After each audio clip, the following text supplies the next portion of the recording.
2, 1. Hey everyone, welcome back to In the Clinch with Braden, Holden, and Zach. This week we're kind of doing something different. We're not necessarily going to have a full-on topic to just make a list of. We're more so just going to kind of talk about last night's event, which was Gane versus Rozenstruik. I will touch on different things like the March 6th event, which is the 3-champion fight. And just other upcoming events, what we think some fighters should do, etc. So basically, we'll just start off with last night's event. As you guys all know, that was the main event headlined by Gane and Rozenstruik, in which Gane got the decision. A couple other fighters on there that had pretty good performances, in my opinion, was like Pedro Munhoz versus Jimmy Rivera. He really used those leg kicks to his advantage. So I guess my question for you guys is, who do you guys think stood out the most last night in terms of like performance? Last night I think you hit it, Pedro Munhoz. Jimmy Rivera is a tough motherfucker, dude, and Pedro, those leg kicks were solid. Last night I don't, in like the grand scheme of the last few years of UFC cards, I don't think last night's cards stood out particularly. The Pedro Munhoz fight even would have been like a decent fight on maybe another card, but I think if we're looking at last night, it stood out. And I think it wasn't like a dominant performance. It was back and forth. I think it was back and forth. Yeah. Rivera had some really good moments. He clipped him a few times.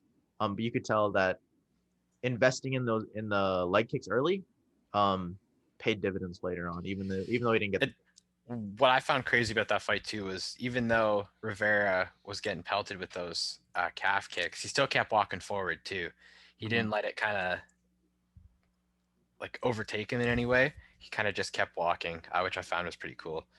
True. Part of the thing that I think was significant was that it took away from the explosiveness of the takedowns too, because you got to think Jimmy Rivera he's a very strong grappler, and that was a game that was definitely changed because of those leg kicks. Yeah.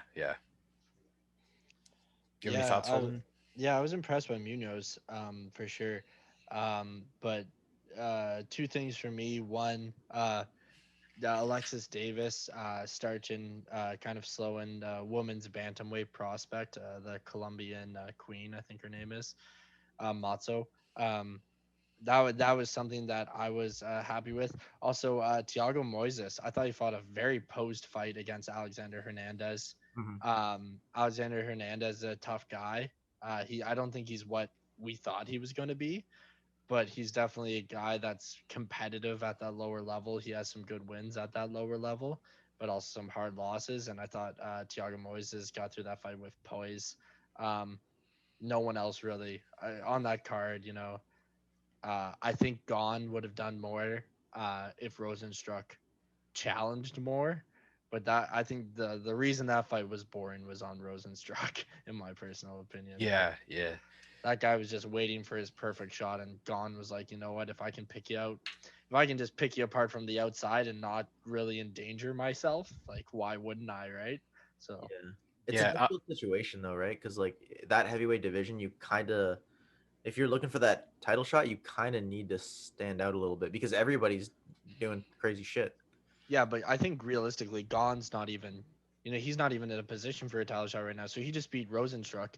So first off, after Ngannou, you got Jon Jones coming up. So whoever wins between Stipe and Ngannou, you got Jon Jones coming up. You got Derrick Lewis, who just had a very dominant performance, victory anyway. And then you're Cyril Gane from coming in from the outside, even with a knockout. I don't think he gets the title for another 2-3 fights, right? So I think I'd like to see Gane fight maybe Curtis Blades after Curtis Blades recovers a bit, kind of gives him a step up in competition. I don't know what rank Rozenstruik was, but either 4. Was it 4? Really? Yeah. Okay, so assume that Gane is 4 now, just taking his ranking. I mean, really, the only other people would be the Curtis Blades, the Derrick Lewis. Someone. Sorry? You're forgetting someone. Who's that? Volkov just came off a great win. That's also true. I could see Volkov and Gane. That's a kickboxing battle too. Like Volkov versus a Gane. That would be a striking masterclass. Yeah, I'd like to see that, or maybe the Curtis Blades. I'm not sure if Curtis Blades wants to take a little bit off because he did that KO was kind of vicious. Yeah. And I mean, it didn't look like Gon took any really significant damage either, right? No. Well, here's like Gon. Well, that's the thing. He just beat number 4, right? So maybe he's Mhm. not next in line for a title shot, but the title already has stages set out, which is kind of rare, right? So you have Yeah, UPA versus Ngannou. Whoever wins that is already slated to fight Jon Jones. That's 2 fights from now, where the rest of the heavyweights still need to be relatively active.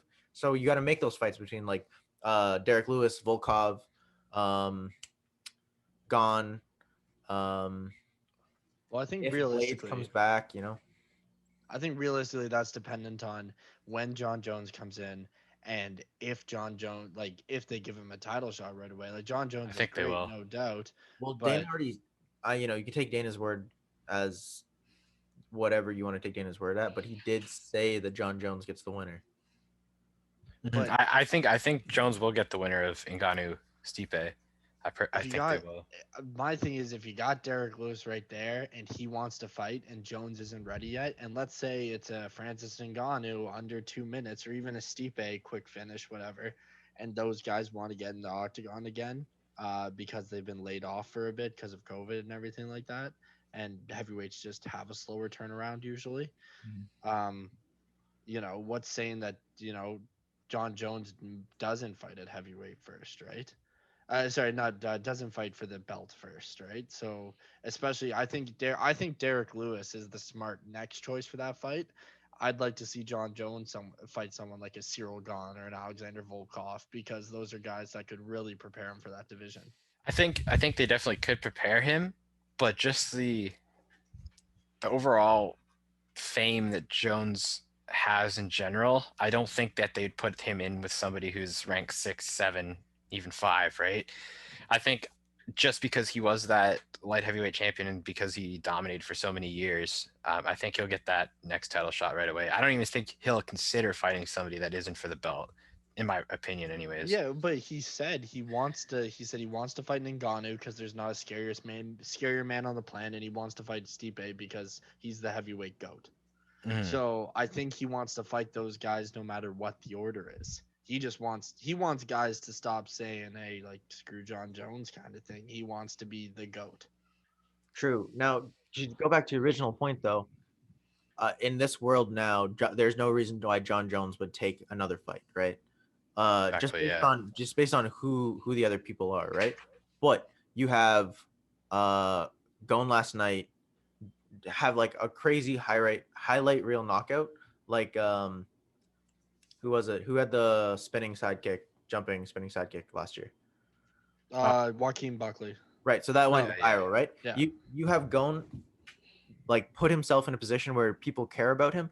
Now he's in a greater talk to now fight a Jon Jones if Jon Jones couldn't get that heavyweight title. Or you now have more discussion about him fighting Derrick Lewis because now there's like, wow, these two guys are both so badass that like we need to figure out which one of them gets the title after Jon Jones gets the shot, right?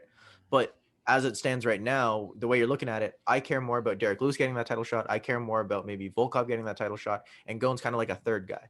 But in a Yeah, world yeah. where he put himself on the map last night, it could be a different story. Yeah. Yeah, but see, I don't know. I think that there's going to be a couple, not necessarily number one contender fights, but I think there's going to be a couple fights that will lead to the number one that will lead to, because I just don't think Derrick Lewis would go for the belt. I think because he was talking a lot about even wanting to fight like Overeem and stuff. Um, but for some reason, I just don't see him fighting for the belt just yet. But then again, heavyweights it takes forever for title fights to happen. So by the time Stipe and Ngannou's over, who knows how many other people have lost, won. You know what I mean? Heavyweight's got to speed up for the title fights that are happening, Yeah. because that division is filled with prospects. The heavyweight's looking better than it's looked in years, and that division's filling up with prospects right now. And if they still have, like, one title fight a year, that's not gonna do much for that division. You're gonna start losing guys to other promotions at that point. It's You got, also historically an older division in terms of age, right? Like you don't see those 20, 25 to 30-year-olds Yeah, I think it's around that. 36, right? Yeah, The average 36 is age the was average age. 36. Yeah, That's which crazy. So to your point, if it drags on, you're gonna get people retiring or falling off in the next And- year or two. I kind of blame a lot of that. Not necessarily blame, but a lot of this was due to the 3 years that the Stipe and DC fights kind of held up the division. Like it was just like, you know what I mean? Who else? Who else was even at that level? Stipe dominated Francis. Francis wasn't at that level yet, and Francis just lost to Derrick Lewis in the most boring fight of ever. DC did defend against Derrick Lewis during that time as well. Yeah, and DC defended against Derrick Lewis, and then Stipe comes back and wins against DC. Who else is at that level? Nobody was near Stipe's level, and nobody was near DC's level. So I think that trilogy needed to happen. And you know, there's worse reasons for being away than being a literal firefighter and helping people. That's during true, yeah. times. Yeah, fair. So what do you guys think is next for Rosenstrike then? And we talked about how Gane probably could get somebody in the top 5. Do you think Rosenstrike gets another top 5 guy? Do you think he kind of goes down in the rankings a little bit? In my opinion, when you see someone lose, I like to see them now fight either somebody else who needs a win, because that way, at least one person gets that confidence back, and it's also a tough opponent. Or you fight down a little bit and build yourself up a little bit.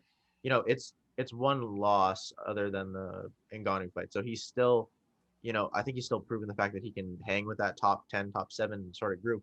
But why not maybe do like Blades and Rosenstrike? They're each coming off a loss, give them a little bit of time, they come back, give them that chance to train and work themselves so that they're better next time we see them. And then, one of them gets back on the train. Yeah.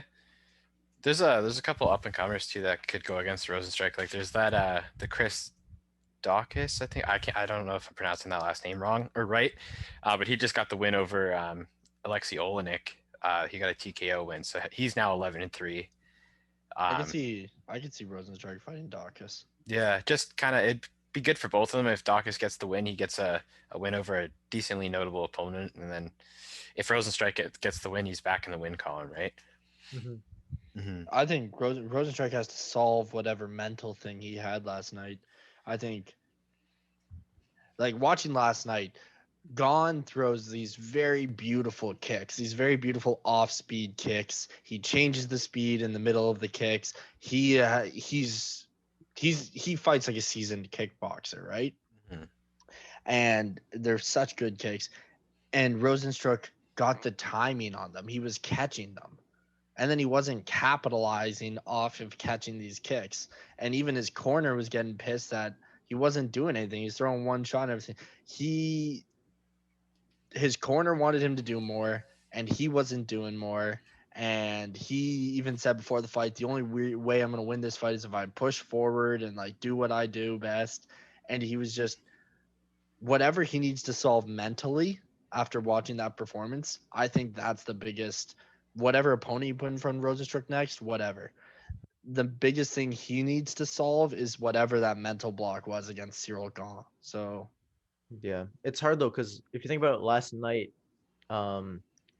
in that moment, I don't know how much of that felt like a mental block to him, because like we could have been saying the same thing about the Overeem fight if it didn't pay off and he knocked him out in the last minute. You know what I mean? Like it has worked for Rosenstruck being patient and landing that one shot before.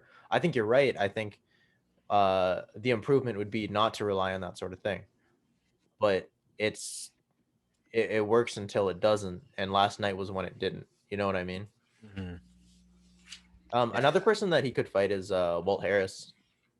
oh, that's a good one. Yeah, I mean, yeah. Maybe I'm looking at the rankings right now, and Walt Harris is number 21. Really? Yeah. Why did Walt Harris just fight Overeem not too long again? Then Actually, hold Well, on. he My fought bad. over him, and then he fought another guy and lost. I'm pretty sure. Yeah, but I just know he's right? low in the rankings now compared to what he was. Okay. It might not actually be 21. I might have read that wrong, but still, I'm not 100% sure if that would be the best. Zach reads 12 wrong. Yeah, I mean, can't read. Walt Sorry, Harris, he's 16. He's ranked 16. My bad. okay, but Walt Harris has his last 2 losses have been against fucking Overeem and Volkov. Like that's deep competition. And Yeah. Rosenstruck, you could argue if he didn't land that last shot against Overeem, he would also be kind of a lower tier top 10 guy, maybe top 15 guy. You know what I mean? Yeah, Like yeah. lost to Ngannou, didn't lose to Overeem, but you could argue he was kind of out skilled in that fight by Overeem. I think he was losing that fight up until that No, he final. was. I think he was 4 Yeah. rounds down, Yeah. maybe 3 Yeah. rounds down. Yeah. I'd agree with that. I think Rosenstruck needs to solve. He needs to solve something. Like as you're saying, like in the Overeem fight, I thought he looked good against JD. He looks good whenever he pushes forward. And if you want to be a counter striker, you know, I think you gotta do something that's actually going to make people want to come in more. You're going to want to lay some bait, right? In that fight, like he was very obviously just waiting for the perfect moment, and I think Overeem just got caught getting too comfortable with a win, almost kind of thing. But like to your guys' points, Overeem was winning that fight. I'd like to see. I think Rosenstruck needs to fight at a lower level. I don't think he's at a top level yet. Yeah. The thing too is that it's a divisional thing, right? Like heavyweight is kind of a gambling division because of the power. So Yeah. you have Rosenstruck when he's gambling with someone like Junior Dos Santos, where the chances of the junior we've seen in the last few years knocking him out aren't nearly as high as the chances of Rosenstruck knocking him out if they both connect, right? So the comfortability about pushing forward is probably a lot more there than the people fighting like Overeem. Even if maybe his chin isn't as great as it used to be, he can still put people out. Yeah. Someone like Derrick Lewis and Ngannou, they're both so powerful that neither of them wanted to gamble that step forward. You know what I mean? So yeah, but that's the thing. When Rosenstruck, I mean, he was undefeated when he fought Ngannou, so you do have that air of ignorance around you, like I'm unstoppable. But you know, he went against Ngannou and was swinging, and it's just like one of those. He didn't step forward in that fight. Ngannou rushed him. Do you? Yeah, know? yeah. It was very quick, super quick. For all we know, Rosenstruck's plan was to lay back that whole fight, but we didn't get to see it because Ngannou just right out. I thought Rosenstruck was swinging too. I don't know. That fight was so quick, and there was literally just a swinging of arms. He was swinging because as soon as, I do remember, yeah, in the finishing sequence, he was completely on the back heel, and he was kind of just throwing up to stop him. Yeah, he was swinging, moving backwards because Ngannou had engaged. We don't know if I thought he led the fight, if that was even part of the game plan. Yeah, fair enough. So, but I guess that's something he needs to solve, right? Yeah. It's a big mental thing in that division, especially. So now I just want to move on to the March 6th pay-per-view. So this upcoming weekend, just quickly, do you guys see any champs changing hands? Do you think they'll every single one of them will maintain, or we've briefly talked about it before for some of these guys, but just wanted to see your thoughts 1 week out. I think my personal opinion is Nunes keeps it.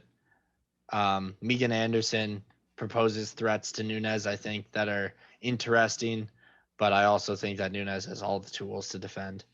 I think Yan loses to Izzy, but that's also a fight right now that even I'm kind of questioning, just because of I watched a lot of Yan replays in the lead up to this fight, and he barely has to touch you for Polish power to do its work, right? So I think that's such a scary thing, and I think that's power that Izzy's never handled before.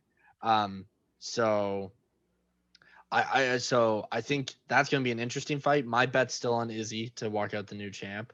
Yep. And then I have Petr Yan I have Petr Yan still walking out champ. So I think in my personal opinion, I think only one belt changes hands, but I can feasibly see it being a night where all three champions stay the same. Yeah. Yeah. Yan barely has to touch you, but Izzy's the least touchable guy in the division. That's the only, Yeah, that's the thing. But once again, like, it's kind of like that thing. It's like Aljamain Sterling said when he was like, you can defend 100 takedowns, but if I landed 101st, you're in my world. And it's like, Izzy can get missed by 100 strikes, but if that 101st strike clips you right on the chin, or with the power that Yan has, even clips you upside the temple or something, you could be going lights out. True. The difference there though is like that space standing is not Jan's world in that context, right? Like he can throw 100 punches, but how many leg kicks, how many straight rights is he taking in between those? That left hook that knocked Whitaker down twice, that fading back. Jan who moves forward a lot but stays very postured up. And then that left hook is Izzy's favorite shot, right? That's the perfect shot for that posture when you're leading in straight. Yeah, well, I mean, it's the same thing about what Aljamain Sterling said, right? Like, if in between all those takedowns, what is Petr Yan piecing you up with on the feet? How is he landing counter knees in that takedown defense, right? How much of your movement has he already killed with leg kicks and coming in and really pressuring you back to the cage, which is something that we haven't seen Aljamain Sterling had to deal with in his career. But I just think it's one of those situations where it is as simple as one strike could end the fight. And what we just talked about Rosenstruck, dominated from Overeem, one strike ended the fight kind of thing. So yeah, I think it's a very similar situation that Yan could do. I'm not saying that, hey, Izzy should be scared the whole fight. I think Izzy has a perfect game plan to beat Yan, but I think it's just that Yan has that unpredictability of, he could tap you and you could die. Very much the same way as the McGregor, the touch of death, right? Like, it's one of those things that you could be winning that fight, but if McGregor lands that left hand, what can you do? I would definitely agree. I think with the tools going into it though, it's hard not to lean towards Israel. But yeah, Jan can shut up the lights at any point if Izzy zigs when he should have zagged. Zach, what do you think? Yeah, I'm basically the same. I agree with you guys, but I do think that Sterling could possibly beat Jan. I think it'll be a pretty close fight. But I think Sterling's ground game is kind of underrated. I think if he manages to get it to the ground, I think he pulls out the victory there. But how underrated is Jan's ground game? That's also true. It's hard to tell. We haven't seen it enough yet. Yeah, but like I agree with what you said, Holden, about you wouldn't be shocked if all the champs just remain the same. But out of all of them, I think the only one that's super close would be the Jan and Sterling fight. That's just my opinion. Yeah, it's also going to be interesting to see how Jan reacts to the reach of Sterling, because Sterling may not be the most technical fighter, but he does use that reach very well, both in terms of grappling and striking, right? Like he's tagging you from outside, maybe not with the most power or with the most technical and like stiff strikes, but he's touching you, and then he shoots from outside, and like he's very good at that range management.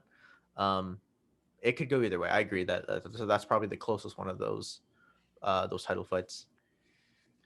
Cool. But I was gonna say, I had a point about Nunes.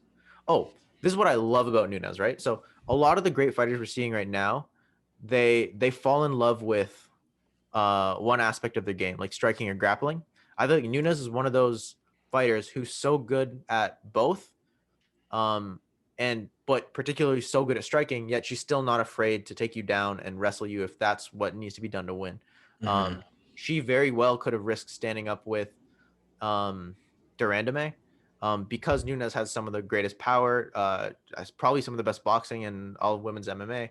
But even though she's that good of a striker, she has this distinct advantage on the ground, and she utilized it. And I think we're seeing a lot of people who wouldn't be as ready to do that, which is what I like about Nunes. I'm gonna make a bold prediction here for that fight night. I think Nunes is gonna beat Anderson, and then when she gets interviewed afterwards, I think Nunes is gonna retire. That's my bold prediction. I think it's happening. We'll see. And if it happens, each of you owe me money. Yeah. Okay. Perfect. Yeah, I'll get that e-transfer for 5 cents ready. Hey, it's better than nothing at this point, so it's all good. Moving on from that card though, just I think it was just last night, or even this morning actually, the Low Kick MMA, like the news site, they've just released how Jorge Masvidal is expecting return in August or September, and he's been quoted saying that he's fighting for the belt next in September. But then he's also been quoted saying that he'll fight anybody and he'll baptize anyone. Who do you guys think's the most logical answer for him in sense of like who he fights next? I think logically, I was happy when the Usman thing fell through. I don't think the Usman thing really made any sense. Oh yeah, I agree. I'd like to see Covington fight him if that's if that's what's in the works right now. I'd like to see Covington fight him. If he's coming back in August,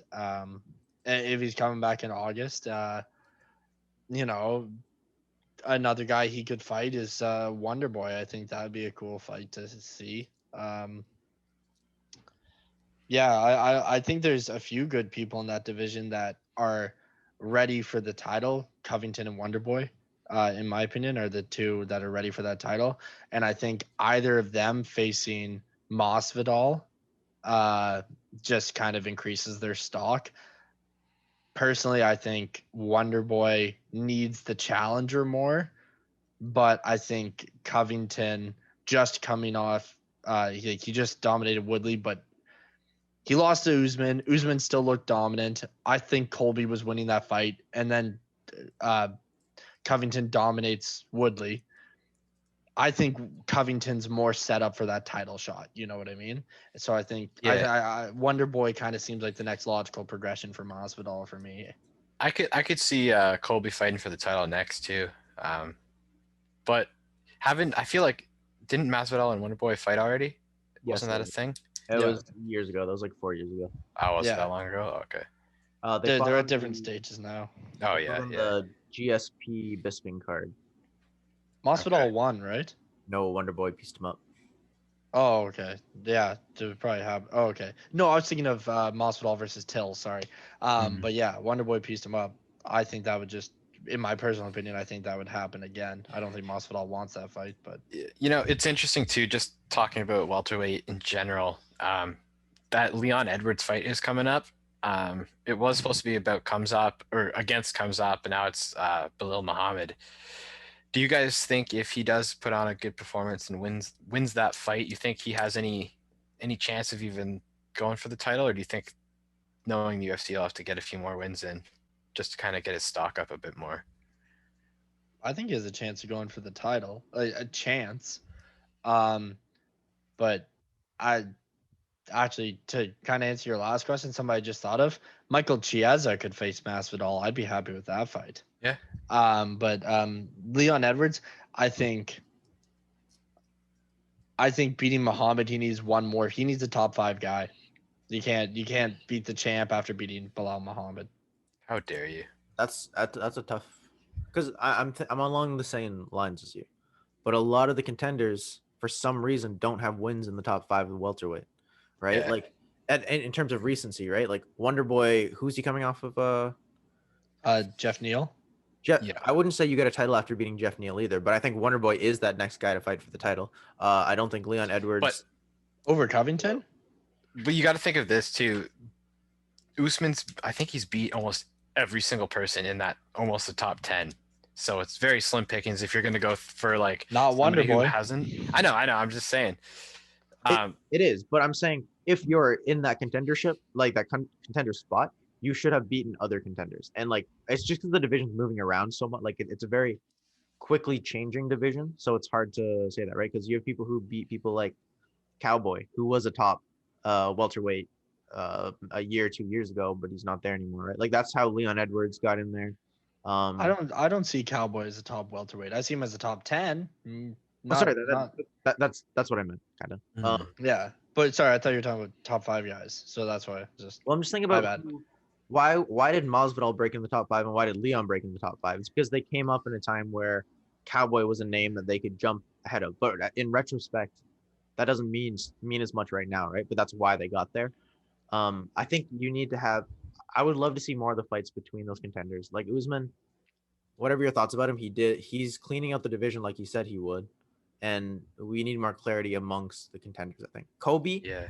Colby could fight for the title, but I think after losing for the title and then bouncing back with Woodley, maybe if it was someone else, you could make a better argument. But I think Woodley, he's not the same guy that he was before. So we need Colby to fight one more, in my opinion. But if you wanted to do Colby versus Usman now, and then just have like not necessarily like a formal tournament, but like kind of just like see who's the best out of the top 10, you could market it pretty well because he's coming back from the loss to Usman, but then he went and dominated Woodley. They could say Woodley's a former champ. Mhm. Colby arguably won good portions of that fight against Usman. And knowing Colby, he can talk too, right? So I think the marketability of that fight is higher than any other one at the moment. Yeah. Why not do Colby versus Masvidal, Wonderboy versus Leon, and give Usman a little bit of a break? Hey, that man. way there's a little bit more clarity, Leon's got to go through Muhammad first. You can't count Muhammad out. And Wonderboy's been Come off on. for some time. Like Wonderboy last fought in December. I don't think Jeff Neal was that long. Yeah. That was the last card of the year. Wonderboy beat Jeff Neal. And like that's not that long ago. But that's in December. And Usman and Burns just fought. You know what? Let Colby Wonderboy. Why don't you do that for the next title shot? I would really like to see that. That's fair. Yeah, I'd be into that. Yeah. I think they're gonna do something with the Ultimate Fighter though, for some reason, because they keep kind of pointing at it. Because it was Colby and Wonderboy. Wonderboy's a literal teacher. Yeah, that would work. Yeah. And then you have like the team good guys versus the team bad guys, kinda. You know what I mean? I don't know if Colby would do it though. The NMF versus Colby. Colby. Yeah. I don't know though, because I think they're eyeing that Colby Masvidal tough, or the Colby Usman tough, or the Masvidal Usman tough. I think it's like those three guys that they're really eyeing for the next shot. Yeah, I can't see them putting Wonderboy on. Not yet, at least. Not yet. It's a TV show, so they want the drama and all that. I'd be interested to see Usman on tough, and my reasoning being the way he trains has been scrutinized for being a bit too hard, and for not being best for longevity. And I'd like to see him in tough to see how he brings how he brings that kind of mentality to the Ultimate Fighter, what kind of training camp he sets up, and a great thing that Usman would bring in, I'm almost sure of it, is Justin Gaethje, right? Yeah. And Trevor Whitman too. I mean, you can't cancel him out. Yeah, I don't think right? Yeah, but I don't think Trevor Whitman would be on the show. He might come in for a guest session, same as Gaethje or something like that. But I don't know. I think Usman being a coach on the show is super. I think for a coaching season, Wonderboy on one side, Usman on the other side, have the title fight after that, because I think you would have who could possibly be the most dominant welterweight of all time. He could get to that point, and Wonderboy, who's a literal teacher. I think that would be so great for these guys, like that are coming up, especially in a much more in a UFC right now where these really lengthy strikers are coming through, and the whole concept of movement and accuracy and precision over just raw power and physicality is really becoming the adopted practice for these new strikers. Or at least I shouldn't say new strikers, just strikers that are coming over to the UFC. Guys that have been in kickboxing for a while and Muay Thai for a while already know these methods, right? So I think that would be so important for these new guys to learn coming up, and it would be a really good season. So I can see Wonderboy in a lot of situations actually coming up for that welterweight division. Yeah. Cool. Yeah. So I guess we'll wrap it up there. We've talked about a good chunk of stuff that's been going on that's going to happen. We'll probably do another one of these in the next few weeks because after March 6th event. That'll give us a lot to talk about. And then there's a few events after that one that are pretty good too, I think, like the Leon Edwards and everything like that. So thanks everyone for watching. Hope you enjoyed it. Be sure to tune in next time.